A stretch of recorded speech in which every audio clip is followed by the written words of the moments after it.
Hello to all astrology enthusiasts. In this video, I want to discuss the transit of the planet Venus through the sign of Gemini, which began for us on the 4th of July, 2025. At 1831, Venus changed zodiac signs and entered Gemini. Here, its transit will last until the end of the month, until the 31st of July inclusive, until 6:57 in the morning. And before we discuss the specifics of this transit through the sign of Gemini, let's recall what Venus is responsible for, how it manifests itself, and what kind of energy it brings into our lives. Let me say right away that Venus is our personal planet. It moves rather quickly, and it is capable of bringing events into our lives, including swift ones. Its principle of action is that it brings the idea of value, attraction, and harmony into our lives. And the key characteristics of Venus are feelings, love, pleasure, money, relationships, our taste, aesthetics, and our femininity. In addition, Venus rules Taurus and Libra.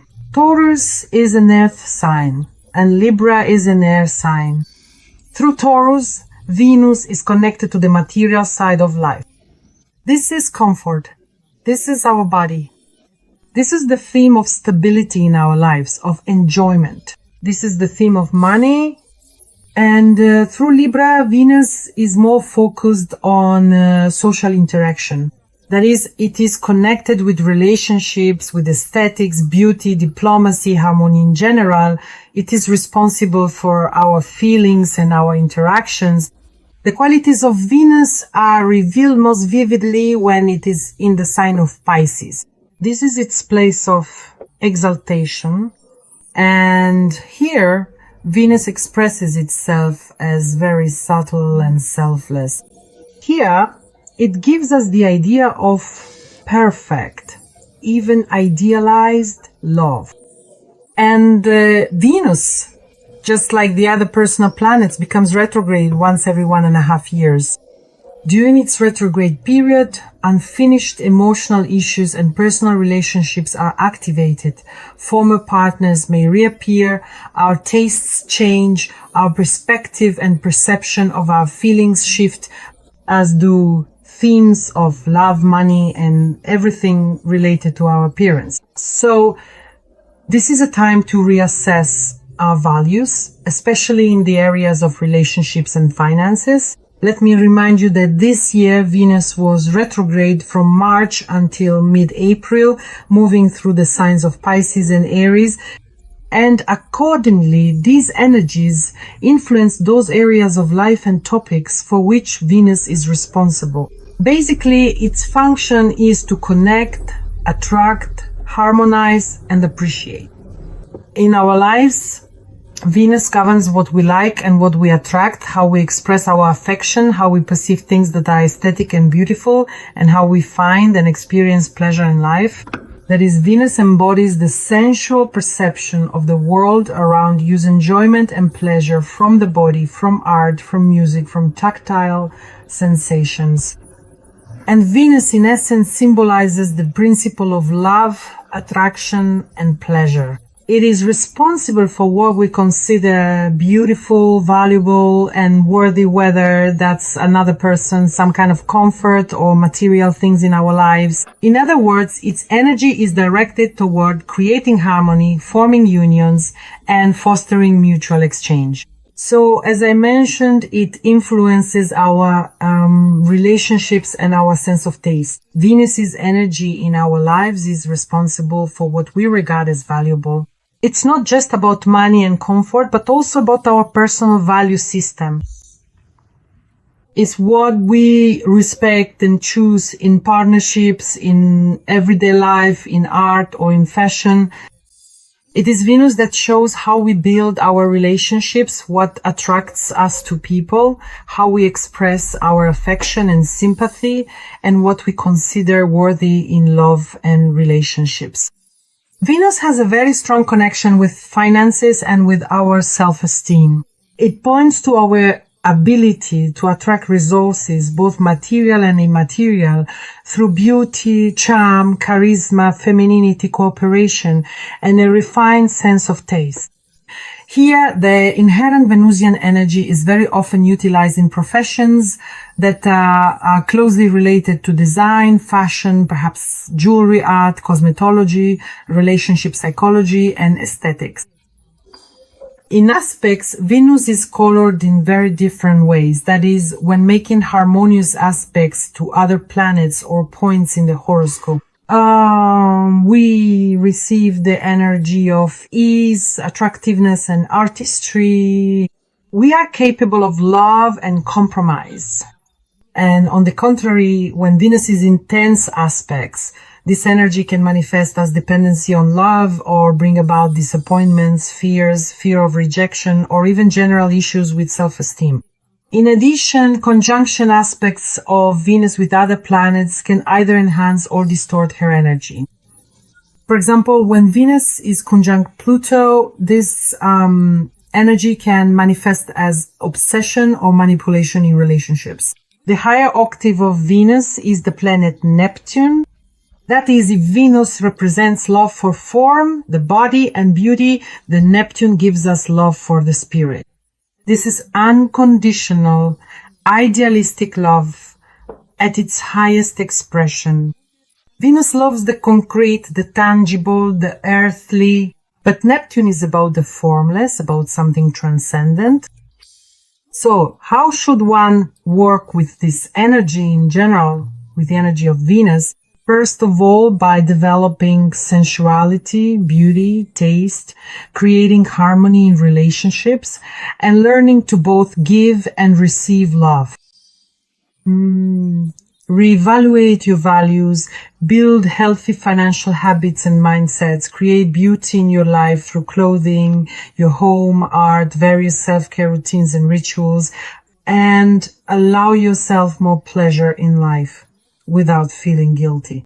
Now let's discuss the characteristics of Venus specifically in the zodiac sign of Gemini. First of all, it's about lightness, playfulness, and intellectual flirting in our lives. Here, the energy of love and attraction is directed toward communication, novelty, and mental stimulation. That is, during this transit, we can fall in love with someone's mind. We are more attracted to a partner's intellect, sense of humor, and quick wit. In other words, here we can easily keep up any conversation. And in fact, this is one of the lightest and most changeable Venuses, so to speak, during this transit. Feelings can flare up very quickly here and fade just as fast. And if the interest disappears, if the sharpness of communication is lost, she isn't prone to heavy drama or to diving into passion. It's almost impossible to hold her down because she's very light, cheerful, diverse, interesting, and not clingy, so to speak. And relationships here are perceived as a game, as a multitude of emotions, a play on words. In addition, in matters of feelings and love, Venus in Gemini during this transit can display duality. This doesn't necessarily mean infidelity. Here, it's more about needing freedom, change of impressions, a shift in emotional states, because during this transit we communicate a lot. In other words, our communication becomes multi-layered, so to speak. We can flirt, discuss things, and laugh all at the same time. During this transit, we're more inclined to experiment. We're not tied to any one particular style.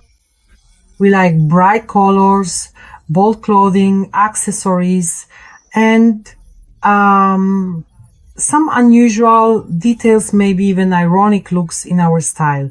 Or we play with form and with words. And here we develop a very original sense of humor, a taste that changes depending on our mood. In the financial sphere, Venus in Gemini prefers easy money, a varied sources of income. And often during this transit, we can earn money thanks to our intellect or communication, some kind of mediation, teaching, or working with information, because here money also appears in our lives in the form of a game. We invest our knowledge in travel, in gadgets.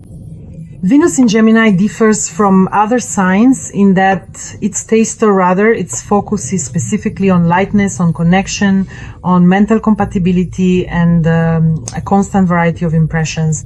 Let's take a look at how the energy of Venus manifests on 3 levels of our lives: the mental, emotional, and physical levels. If we're talking about the mental level, Venus in Gemini is expressed here as a love for the mind, for words, for communication. And what we need here is an intellectual resonance with our partner. We are attracted specifically to lively thoughts, originality of ideas, and ease in communication. Here, as I mentioned, love can begin with a conversation, flirting, a joke, or some interesting correspondence. That is, it's specifically mental activity here that intensifies our affection for another person. And the more points of contact we have in interests, books, or topics, the stronger our attachment becomes. Because here, Venus loves to learn, exchange opinions, debate, and do so playfully.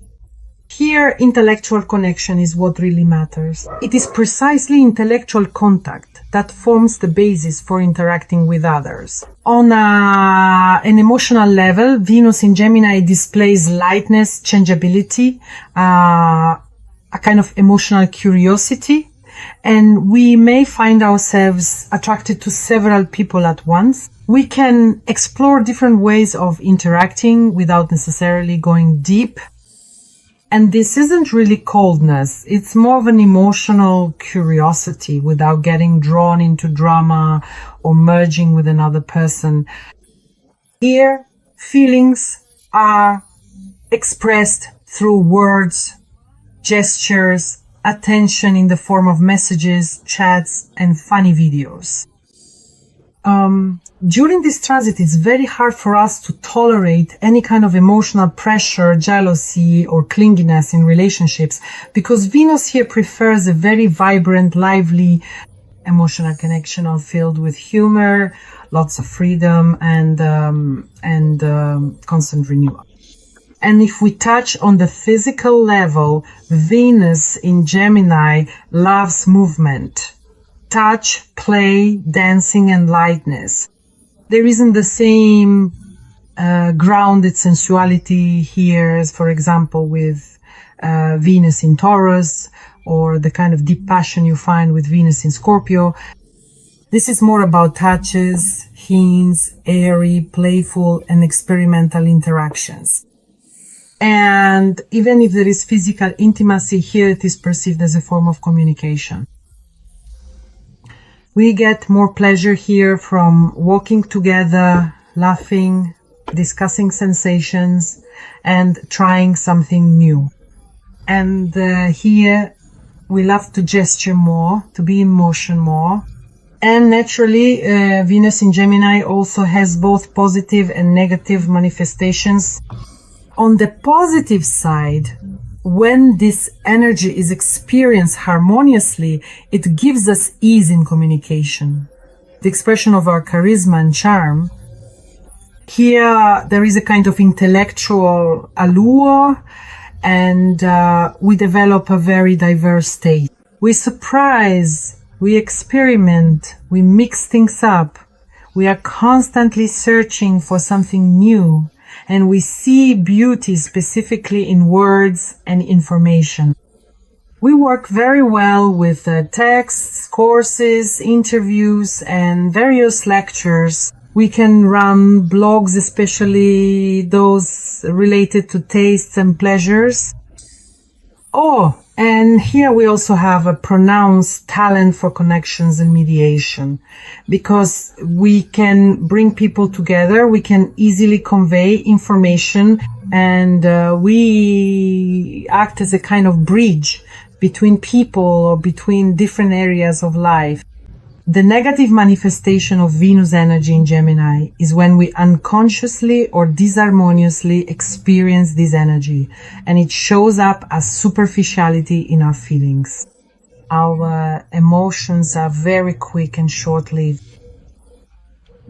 A liking appears, then immediately fades, and we are afraid of depth, we are afraid of responsibility, we feel bored in relationships, and we start changing partners very often without even having time to rest or recharge. In other words, what shows up is inconsistency and duality. We might flirt just for the sake of flirting, or communicate just for the sake of it. We have difficulties with emotional stability during this negative transit because Venus is precisely afraid of serious commitments. She is afraid of emotional pressure, she's afraid of real feelings, and of course she covers this up or replaces it with some chatter or irony without delving into the essence of the relationship. And during this negative transit, we might experience disorder in our financial sphere, and we tend to excessively rationalize our feelings. In other words, we don't actually experience our emotions. Instead, we dive deeper into logic and analysis and avoid intimacy. Overall, the potential inherent in the energies of Venus in Gemini is connected to defining our true system of values, because Venus in Gemini tends to collect external ideas, opinions, and trends, and can end up getting lost in other people's desires. Here, it's important to filter information and understand what we truly want, what is genuinely valuable to us, and what simply sounds good in our lives but doesn't actually hold any real significance. In other words, we lack an inner foundation here, and we are constantly torn between several options. After all, this is Gemini energy, and we constantly don't know what to choose in relationships, in life, in careers, or even in our taste. There's also potential here to develop the skill of resilience and focus, because variety is a strong suit of Gemini, but at the same time, it's also a trap, and Venus here often gets scattered. She gets fascinated by something new, but very quickly loses interest. Here, it's important to learn to see projects through to the end, not to devalue what you already have, and not to run away from, say, boring tasks, but to work through them by turning them into a game or using humor. In addition, the potential of this transit also lies in recognizing the power of words and their true value. Because for Venus in Gemini, words are a tool of love, but at the same time, it can also be a tool for deception, manipulation, or for creating unrealistic expectations that end up being shattered. In other words, here we know how to speak beautifully, to charm, to promise, to inspire, but in reality, none of it actually comes to fruition. It's important here to pay attention to whether we're telling the truth, whether we're luring someone in for our own game, or whether we're participating in a similar situation ourselves. Do our words actually match our actions? And this is especially important when it comes to close personal relationships. And there's another potential that is absolutely important to consider during this transit. Here, it's possible to monetize your ideas and communication very well, and to be very flexible, because Venus in this transit is capable of earning out of thin air through words, ideas, information, through contacts, teaching activities, or building connections. But without structure, without belief in the value of your own words, you might miss out on a lot of opportunities. That's why it's important here to learn to keep learning. The potential of this transit lies in recognizing that our thinking, voice, style, and delivery are all assets, and we can build a business and earn income through communication. Here, we shouldn't devalue the tangible. On the contrary, we can actually earn income from it. Now, let's take a look at the significant aspects Venus will make during its transit through Gemini and how these aspects might manifest or create possible situations in our lives. On the day Venus changed signs, let me remind you, it had just left an exact conjunction with Uranus in Taurus, and we discussed this conjunction in separate videos on the channel. Be sure to watch those videos again.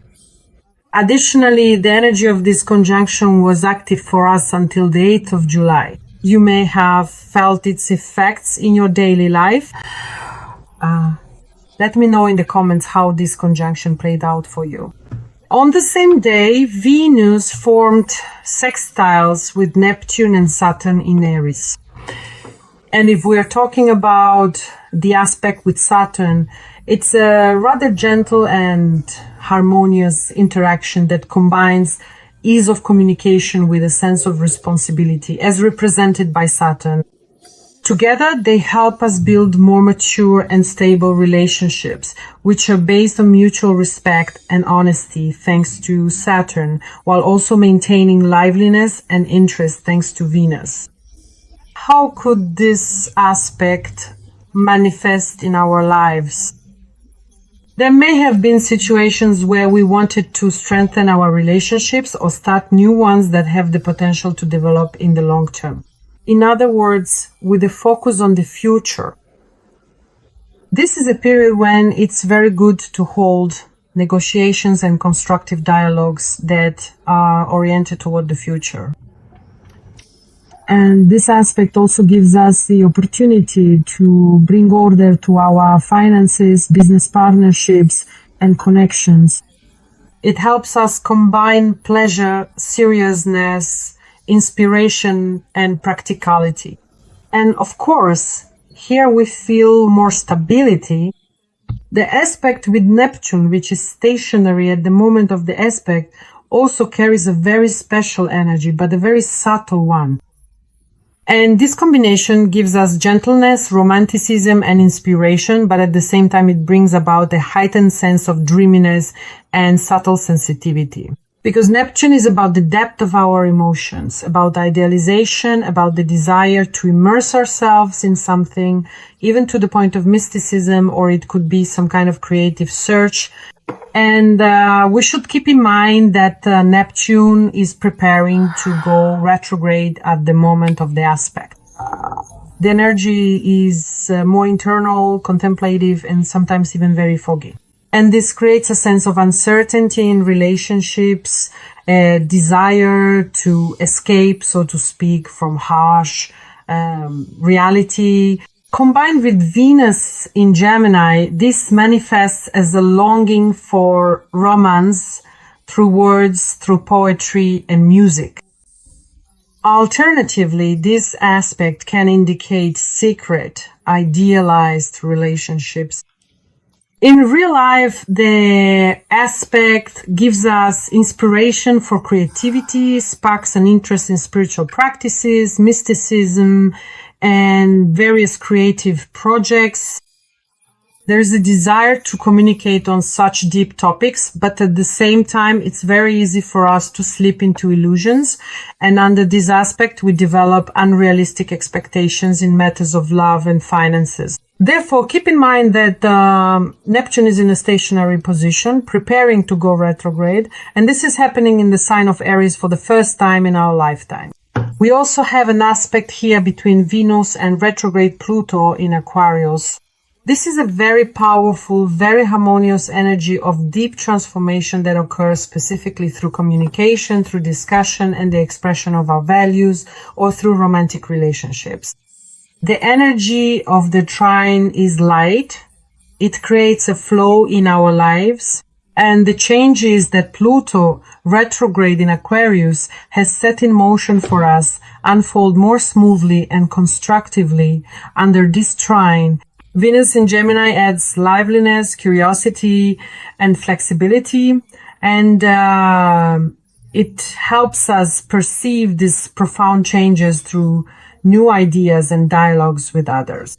Our consciousness expands through communication, And here, situations may arise where we experience important shifts in our relationships and personal values. In other words, our old beliefs fade away, making room for something new, something deeper. And this aspect encourages the revelation of hidden feelings and motives. It enhances our emotional intimacy through deep conversations with a partner or with those around us. Positive changes in your social circle are possible here. So during this aspect, we start to see more opportunities for growth, for joint projects, for mutual development, and for receiving support. Our creative projects and financial matters related to partnerships receive strong support at this time. And keep in mind that this aspect will peak on the 7th of July and 8th, on the days when Uranus moves into Gemini. If this has already played out for you, share in the comments what situations you experience. On the 13th of July, we have a sextile with the asteroid Ceres in Aries, which brings us a very gentle, supportive energy of care, love, and renewal. And this manifests itself through communication or through personal initiative towards other people. Ceres in Aries is the energy of active care, a drive for self-sufficiency, an inner nourishment and fulfillment that comes through taking action, showing support, and taking initiative. The energy itself feels like a desire not only to communicate and exchange information, for example, but also to show care through concrete actions. For example, helping loved ones, introducing useful habits, supporting those around you and close people when they are going through changes. In other words, this aspect helps strengthen emotional bonds through genuine support and attention to the needs of others.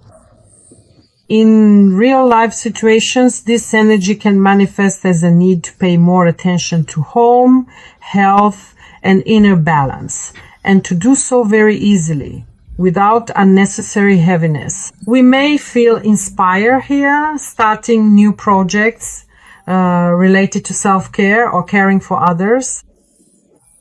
For example, launching projects related to healthy eating, creating a cozy home environment, or improving interactions with friends. On the 14th of July, we have a sextile with Mercury in Leo, and this energy will be felt as ease in communication, a desire to express our thoughts and feelings beautifully. We will have the urge to be the center of attention, specifically through conversations, exchanging thoughts and ideas, and showcasing our creative abilities. Venus in Gemini adds curiosity and playfulness to this. And Mercury, especially in the sign of Leo, gives us passion and confidence in our self-expression. In real-life situations, this aspect provides excellent, wonderful opportunities for flirting, romantic encounters, and light-inspiring conversations. It's simply a great time to launch creative projects, give presentations, write texts, and make public speeches.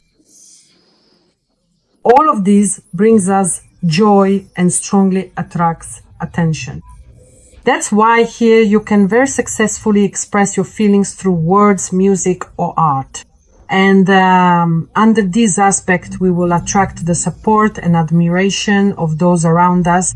It specifically promotes better communication in relationships, helps people find common ground, and inspires one another. It is also favorable for developing intellectual and creative connections, expanding your social circle, and generally creating a positive atmosphere around you. But at the same time, there is also a square aspect with Mars in Virgo. It's a very tense, explosive energy that clashes with our desire to communicate easily and flirt, coming up against demands and criticism. Mars in Virgo wants order. And the square will create an internal feeling or perhaps an external contradiction between this drive for free communication and the pursuit of pleasure and the need to act with discipline to act carefully and efficiently to create something useful. And of course, the square can manifest as irritation over small things or misunderstandings in relationships, or it could be arguments based on different views about how to spend time or what should be considered right, for example, in relationships.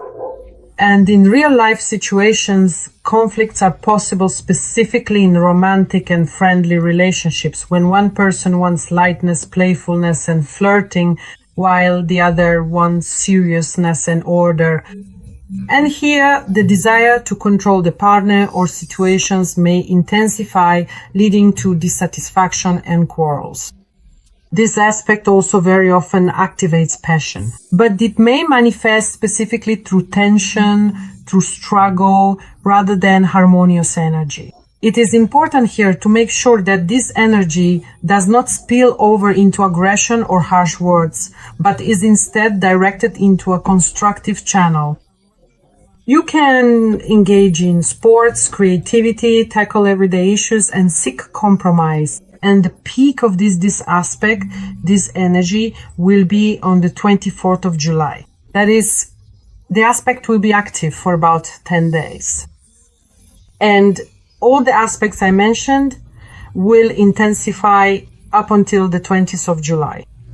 On the 19th of July, Venus will form a trine with the asteroid Pallas in Aquarius, bringing us a very harmonious blend of our intellectual lightness and inner wisdom. Because after all, that's what Pallas is about. And it highlights themes of justice, strategy, and also activates the theme of creativity. The energy will be felt as inspiration. It will be especially noticeable in communication and relationships. And keep in mind that Pallas is retrograde here. It enhances inner analysis, activates our strategic thinking, and gives us the opportunity to communicate very honestly, which allows us to establish balance in relationships, conversations, and dialogues.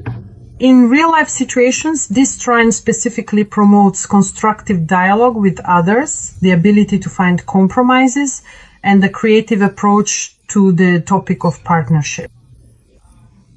And here, important inner insights are also possible regarding your relationships in general, the ways we express ourselves in the world around us, and our role in society or within a group. A very favorable aspect for solving complex problems where a combination of intellect and integrity is required. On July 20th, squares to both karmic nodes open up for us, and they create quite a complex and intense energy associated with karmic lessons in the areas of our relationships, personal values, or our personal growth. The energetic influence will be profoundly felt as an inner tension, a palpable struggle between the inherent need for clear intellectual communication and the absolute necessity to truly let go of excessive, perhaps even debilitating criticism. This also involves the crucial need to release overly rigid control and pervasive perfectionism because, after all, the South Node is firmly positioned in Virgo.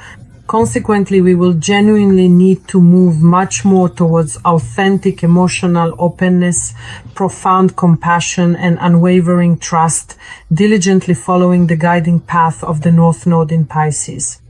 Venus in Gemini seeks variety and freedom in feelings, but the square to the nodes emphasizes the importance of rethinking some of our old behavioral patterns and our old models and patterns in relationships. In real life situations, these aspects can manifest as conflicts. When we have an internal contradiction on one hand, we want to keep everything under control and analyze things, which is a manifestation of Virgo. And this desire comes up against the challenge of relaxing, letting go, and trusting the flow of life, which is characteristic of Pisces. In relationships, there may be tests of flexibility and need to reconsider certain habitual attitudes and views specifically regarding values, romantic relationships, and love in general. And these aspects will encourage us to work on ourselves so that we can free ourselves from limiting beliefs and develop the ability to accept the world and people as they are. And although the aspect is tense, it gives us the opportunity to establish deeper and more sincere mutual understanding. It broadens our emotional horizons. And let me remind you that the peak of this aspect will be on the 22nd of July, 2025. On the 25th of July, we have a sextile between Venus and Chiron in Aries. And this is a very gentle, supportive energy which will help us heal some situation in our relationships, in the sphere of love, communication, and in matters of our personal value. The energy will feel like an opportunity to speak very openly about our wounds, our feelings, our needs, and at the same time not be afraid of being understood or accepted. In real situations, this aspect specifically promotes the healing of relationships, both with others and with oneself. Here, there is a desire to establish dialogue, to express emotions gently. We open ourselves up to support. We can receive very important lessons through communication, through new acquaintances that help us see our emotional wounds from a different perspective. On the 29th of July, we have two squares forming. Venus squares retrograde Neptune and retrograde Saturn in Aries. Of course, these aspects will bring us tense and very serious energy in matters of love, relationships, values, and finances. The energy will be felt either as internal or external pressure because our desire for easy communication and pleasure, as represented by Venus, will clash with restrictions, delays, and demands from Saturn. You may experience a sense of lacking attention or a feeling of detachment either specifically in relationships or doubts about your own attractiveness or self-worth. In real-life situations, difficulties may arise in personal or business relationships. There may be coldness, misunderstandings, the need to take on more responsibility or to go through certain tests of endurance. Saturn's retrograde motion intensifies our internal processing and re-evaluation of our relationships and values. It brings us back to past issues so that we can finish something or correct a mistake. And this aspect often requires us to take a very mature approach and to be patient. It helps us realize that we shouldn't rush decisions, that we need to work on our relationships, and that not everything comes quickly and easily. And here it is very important to avoid excessive criticism and stubbornness in order to navigate this energy in a positive way. In addition, the aspect with Neptune will create a sense of a very subtle but internal struggle between our desire for clarity and ease in relationships and the tendency for illusions to arise, for uncertainty and confusion to manifest, and we may feel lost, we may doubt our feelings. The aspect may be felt as confusion or doubts about our feelings. There may be a sense that the situation in love or finances is not entirely real. The boundaries between truth and fantasy are simply blurred, and Neptune in retrograde intensifies these inner experiences. It brings up our hidden fears and makes us more prone to daydreaming. And of course, we tend to deceive ourselves. We are prone to disappointment. In situations, this aspect will bring misunderstanding, deception, and some vague signals from our partner. Here, we may idealize people or situations too much, and this prevents us from making objective decisions. It is especially important to be careful with financial matters and not to trust superficial promises. Here, Neptune's retrograde indicates that this is a time for internal reflection on your desires and values in general. Keep in mind that Neptune is retrograde in Aries for the first time in our era, and it gives us the opportunity to identify and work through our illusions. And here, there is no need to act too actively. This aspect gives us the chance to act cautiously and carefully while also striving to be more honest with ourselves, trying to separate reality from fiction in our lives so that we don't end up disappointed later. During these aspects, Venus will move into the sign of Cancer on the 31st of July 2025. In the next video, we will look at Venus's transit in Gemini for each of the 13 zodiac signs. I wish you success. Subscribe, like, and share this video.